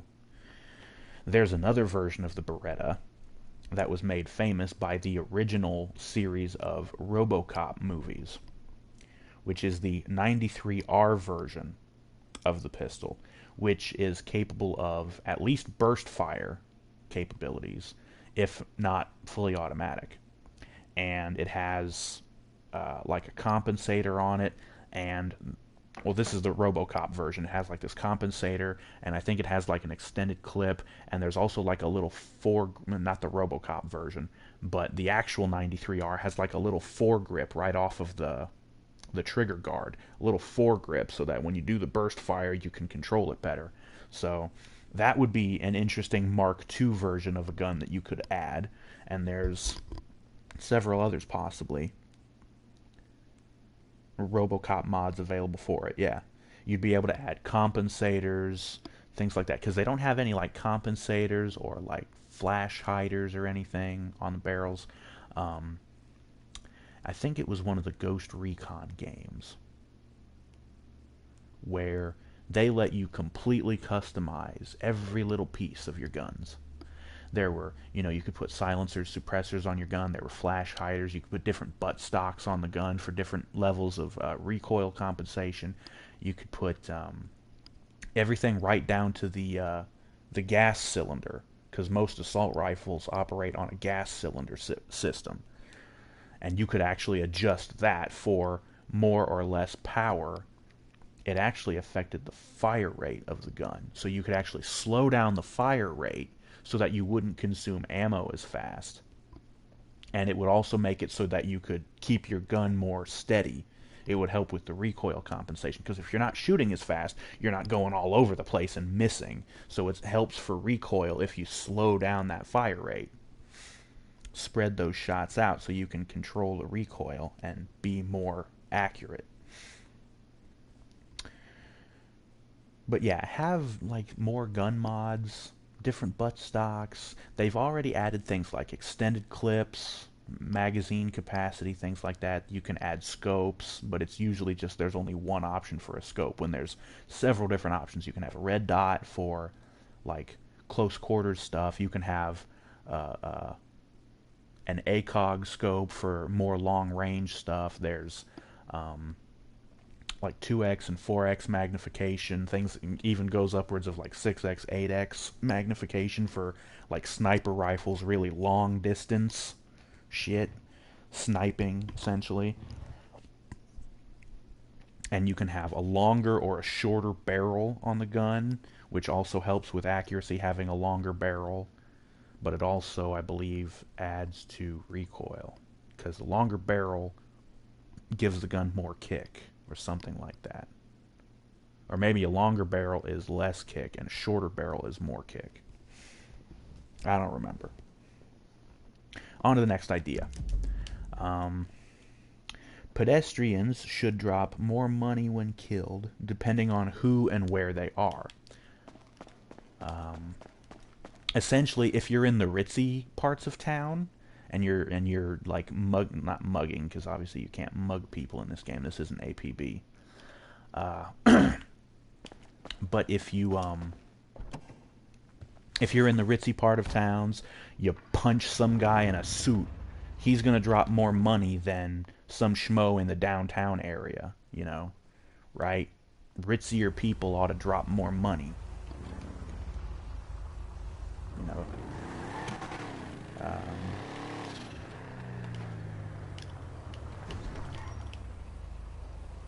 But that was basically a short one. The next idea. More environmental destruction from bullets and explosions. There are some places where, like little chest-high walls, things that you can take cover on, they get shot and chunks will actually get blown off. So, it would be nice to add more of that to the game, more places like these well, I guess this is more of like a concrete wall. But there's places where there's like, okay, that actually kind of, no, it's concrete wall. Okay, but I'm sure there's some places here that have like wooden fences, right? So things like that, wooden fences would be destructible. Of course, I think most of them already are.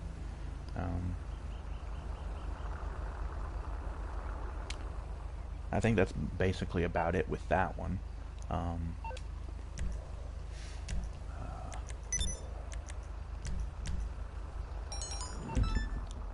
That car is the bomb. Yep.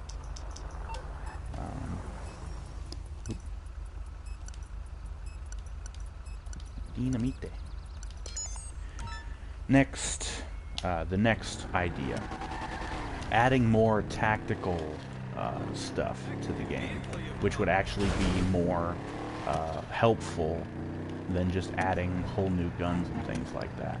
I already mentioned in the previous ideas video about the possibility of giving your characters the ability to take off a silencer or put one on whenever you want, and also being able to switch the fire mode of a gun from semi-automatic to burst fire to fully automatic and things like that.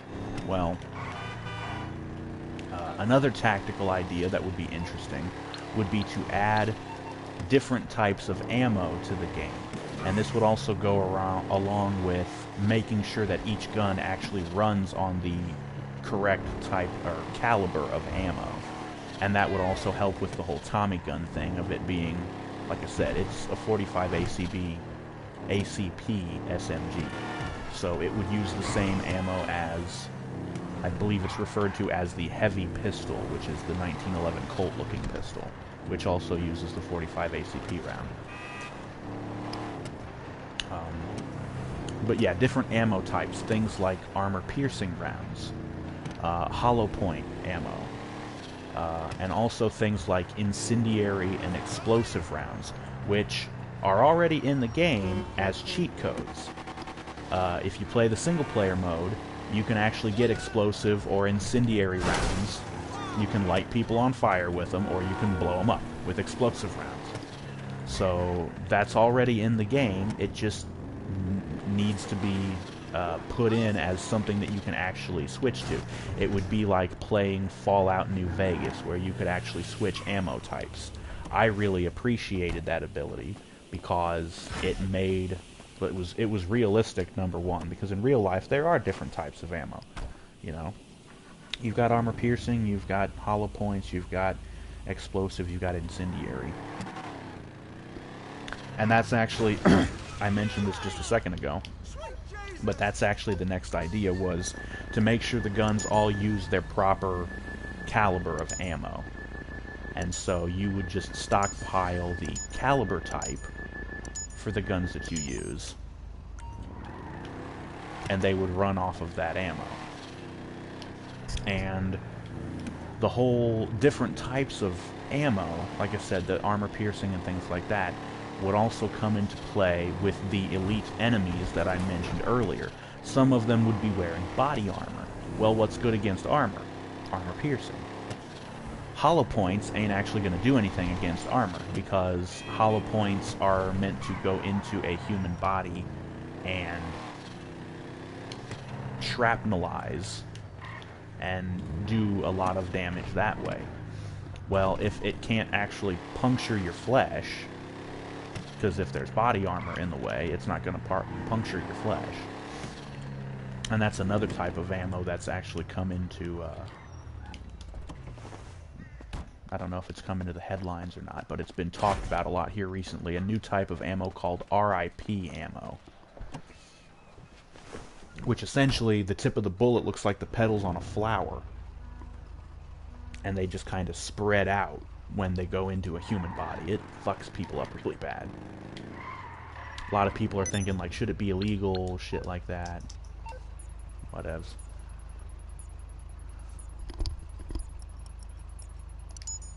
Okay. But yeah, the different elite enemies, you would possibly need armor-piercing ammo in order to puncture their body armor. And that would also be the same... It would also be true with players. If you're wearing body armor, it should be more resistant to regular bullets, you know?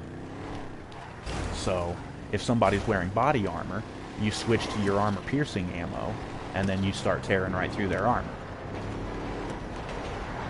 And, this could even happen, there could even be, they could add missions like contact missions to the game where you might end up some type of a mission where you maybe go up against the Merryweather mercenaries. The only thing I can think of that would make this plausible is that one of their elite enemies would have the Juggernaut armor, that armor that I showed a minute ago, the full armor with the minigun and everything. That's some pretty heavy armor, so regular armor piercing, it would do some damage, but you'd basically just be chipping away at them. And so, instead of using armor piercing, you could use explosive ammo, which would do more damage, or just use explosives in general, RPG shots, grenades, sticky bombs. Those could do much more damage, and you could actually see pieces of their armor falling off, you know, because of the damage that you're doing, things like that. Would be interesting to add some depth to the combat, you know.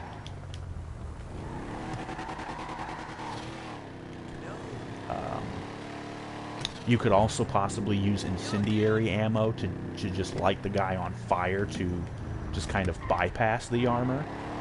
Would be a possibility, possibly. Oops. I mentioned the casino earlier. We're actually going up towards the casino here. It's right over there. We're actually going to be going right up past it. But anyways, yeah. But having the different ammo types, they would, you know, and again, they would behave realistically to where hollow points would do more damage against unarmored targets, whereas they would hardly do anything against somebody who's wearing body armor. It would almost be like in Borderlands, where they have the different types, the different elemental damages. You know, incendiary or fire ammo burns up fleshy targets, but it's not so good against armored targets or, you know, the robot enemies. When you use the robot enemies, you need to use the corrosive or the acidic ammo to erode through their metal armor. And then you have the electric ones, which do damage versus shields and shit. It would be similar to that, only it would be the more realistic thing of the real world. Obviously, we don't have electric ammo or... I mean, sure, there's the stun gun, which just kind of tases people. I don't know if it actually does damage. But it would... There's another idea, would be to add the stun gun into multiplayer and give people access to it, as well as the rail gun, which is also in single player, but it's not available for any reason in multiplayer mode. But yeah, that actually was the last idea on my list here, was the actual caliber ammo things. Okay, that's the pistol 50, which that's actually accurate because that's the Desert Eagle, which uses the 50 Action Express pistol round. The heavy pistol is the 1911 Colt. It would be a 45 ACP. The marksman pistol, that's like almost like a flintlock. I don't know what kind of caliber that ammo uses. The heavy revolver, I think that's supposed to be like the Smith & Wesson 500 Magnum, which is a 500 caliber revolver round. I have no idea what caliber or what even real gun the AP pistol is, so I have no idea what kind of ammo that would use. It would probably fire something similar to a armor-piercing like rifle round, something like a 5.56 or possibly a 7.62, or it might possibly be the 5.7 round, which that one's had some media attention. You have a flare gun, it just shoots flares, obviously. The Assault SMG. I don't know what kind of ammo that thing uses. I'm not even sure what the real-world equivalent of that gun is. The Combat PDW. I have no idea what that one is either. The Combat MG. That is the SAW Squad Automatic Weapon. And it uses, I believe, the 5.5. It's either the 5.56 or the 7.62 round. And then you have the Tommy gun, which is, as I said before, the 45 ACP pistol round. The MP5 uses a 9mm pistol round. And then we go back to that. You have the M16, which is again is the 5.56. That is, I believe, referred to as the AUG, the AUG. I don't know what kind of round it uses. The G36 uses, I believe, a 5.56 round. Any variant of the AK-47 uses the 7.62 round, and then back to the M16. And that's the 50 cal sniper rifle, as I mentioned, the 50 BMG round. The marksman rifle and the regular sniper rifle, I believe, both use the 7.62. It's a very common rifle, usually for hunting rifles. The shotgun, there'd be another thing. You could also not only have buckshot for shotguns, but you could also have the shotguns firing slugs. So, and there's 12 gauge, there's 20 gauge. The assault shotgun, probably 12 gauge rounds is probably what most of those things use. And then you have the musket, which isn't really a shotgun, even though it is classified one, and it does use shotgun ammo, which is stupid. It's a musket. It's the what's it called? No, get back out of the car, dummy. Get out of the car. Put the gun away. The musket, it's, you know, one of those old-timey muskets from the colonial days, you know, the Civil War and even the American Revolutionary War. So it fires like cap and ball ammo, which is really primitive stuff. So it's powerful, though. I don't know what exact ammo it is. What else we got down here? The double-barreled shotgun, probably once again like 12 gauge. Basically all the shotguns would either use 12 or 20 gauge. You have the RPG, of course, which shoots RPG rounds. The minigun. I don't know what caliber ammo the minigun actually shoots. I don't know. Firework launcher. The homing launcher. The homing launcher, I believe, is based off of the Stinger missile system that they use in the military. It's a homing missile. So, yeah. Grenade launcher. 60mm grenades, I believe is what they're called. And that's the actual funny thing about the grenade launcher. There's a lot of different types of grenades that you can use for a grenade launcher like that. If you've played Resident Evil 5 and possibly even Resident Evil 4, you can actually have this grenade launcher. And there's lots of different types of grenades. There's high explosive, there's the regular ones, there's incendiary grenades, also referred to as white phosphorus grenades. I believe you can actually fire tear gas grenades from a grenade launcher like this.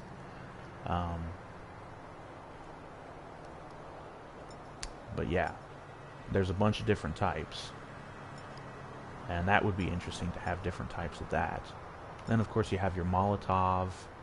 The Molotov would be one of the things that would be available at the illegal underground gun vendors, as well as basically all of the explosive grenades, sticky bombs, proximity mines, pipe bombs.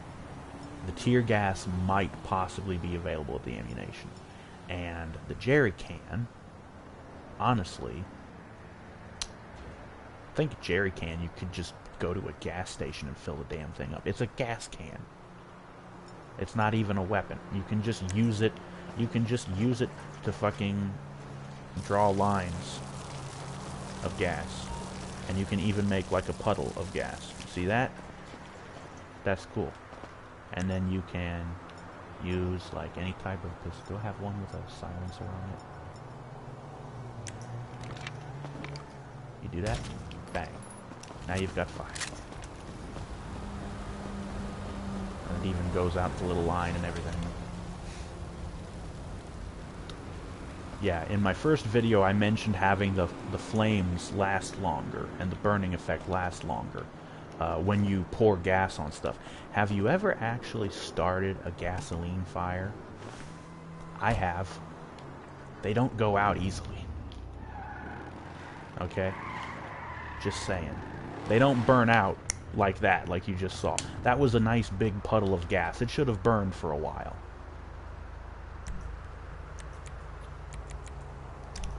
But anyways, that's my last idea for that I have written down here. I may end up coming up with more, so I may end up doing a part 3 to this. But that's the last idea that I have written down for right now.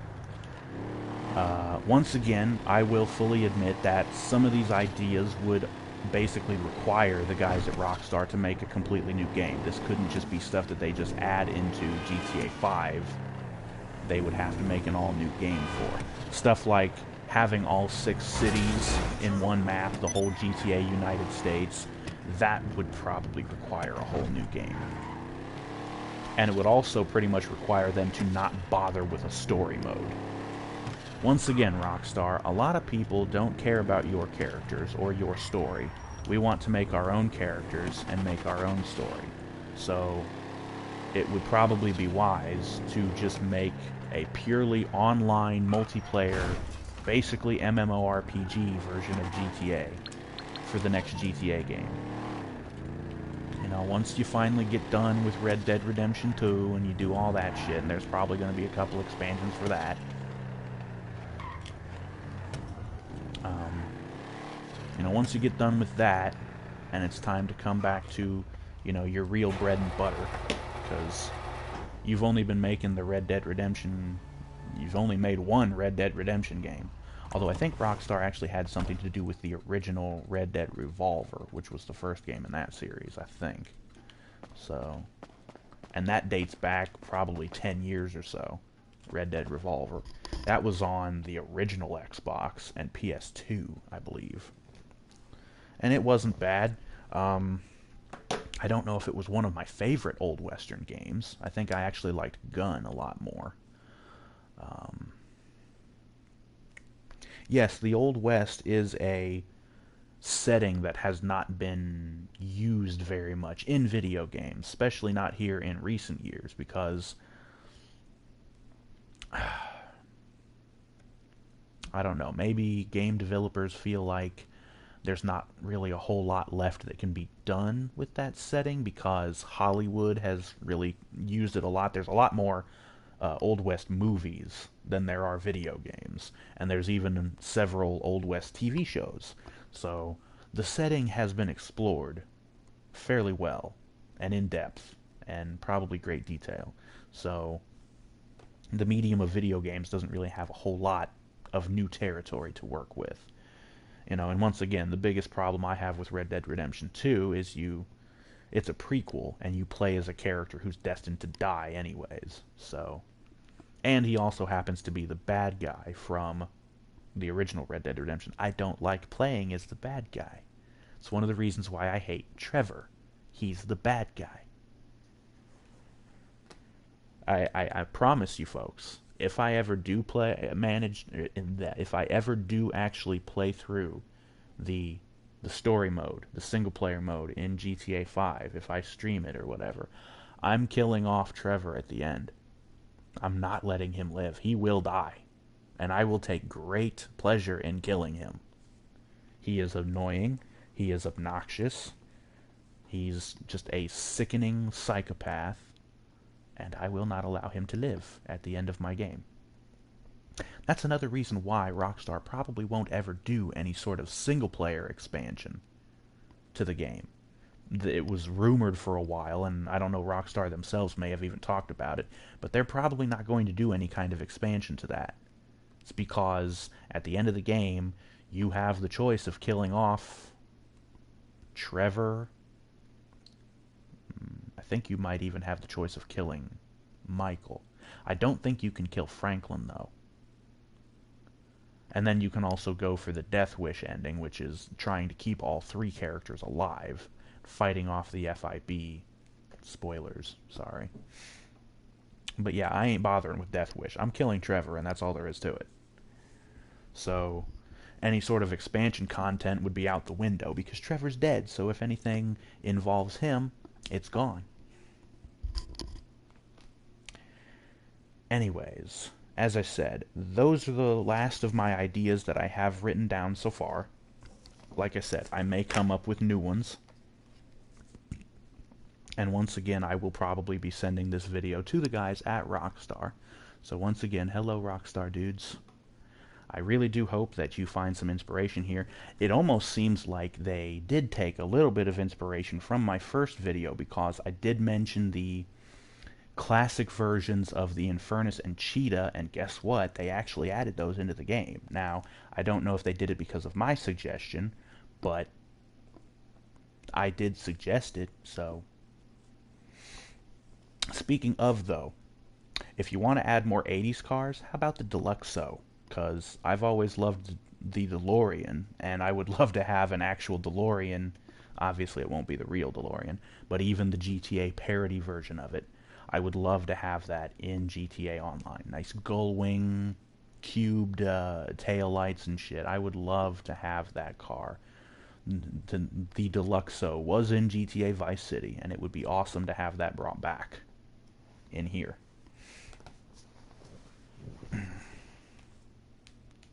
I love the DeLorean. I'm a big Back to the Future buff. I love those movies. I have them on Blu-ray.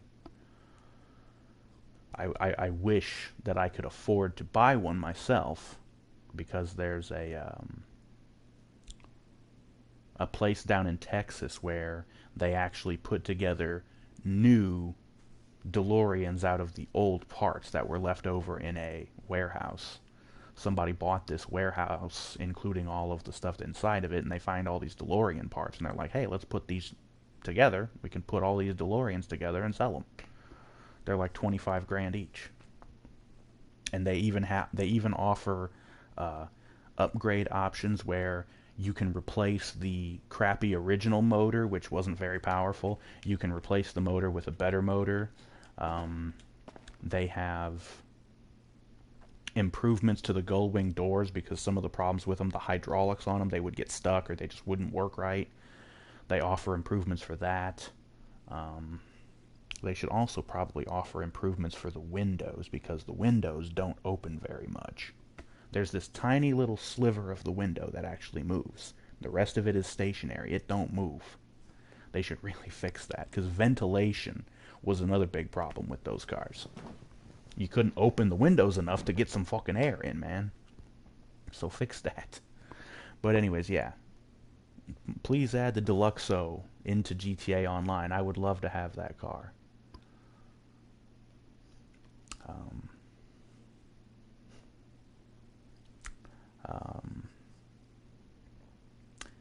I didn't have that idea written down, but I've been wanting it for a long time. Of course, I also mentioned the Revenant motorcycle in my last video, and they didn't bother adding that with the, I believe that was the biker update that they had. Oh my god. But yes.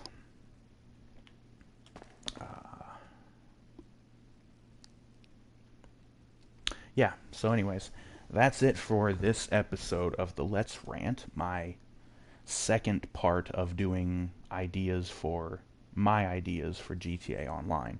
Now, I'm sure maybe some other people have had similar ideas or the same ideas, but I came up with this stuff all on my own. Um, I don't know, may have been inspired by other people, I don't know. But, yeah. Anyways, I'm not trying to take credit for any of this stuff, but this is just the kind of stuff that I would like to see either added to the game, if it's possible to add into this game, or if you have to make an all-new game, you know, ideas and gameplay elements that I would like to see in the next game. So yeah. That's it for this episode of Let's Rant. Thank you for watching. Thank you, Rockstar guys, if you happen to see this. Thank you for watching. I hope you get some inspiration from me rambling on and on and on.